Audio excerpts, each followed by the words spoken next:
राधे राधे, जय श्री कृष्णा। मैं आज आप लोगों के लिए बहुत ही सुंदर एक अवधी भाषा में बेटी विवाह गीत लेके आई हूँ। आप लोग को कैसा लगे लाइक करिए, सब्सक्राइब करिए और हमारे चैनल श्रद्धा माँ राधे लोक गीत को आप लोग सपोर्ट करिए। राधे राधे, जय श्री कृष्णा। कई को से चमके लाली रे सिंघरवा, कई को से चमके लीलार हो, चौके पे बैठली बेटी दुलारी, केई करेला सिंदूर दान हो, चौके पे बैठली बेटी हो दुलारी, केई करेला सिंदूर दान हो।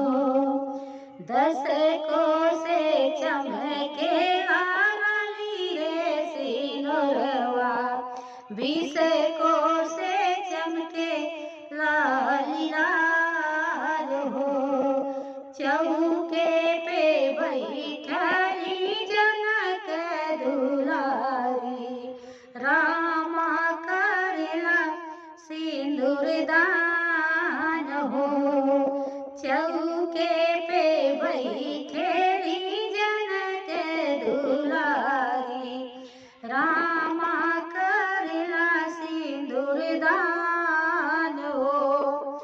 अंगना में रोए बाबा हो जनक जी, भैया जे रोएला दुआर हो, चौके पे बैठे की माया जे रोए, आमा ढारई लगियास हो, चौके पे बैठी के माया जरोई, बेटी ढूंढन लगियास हो, आचरा से तो पी बड़ी पिया पोछई, आजू सी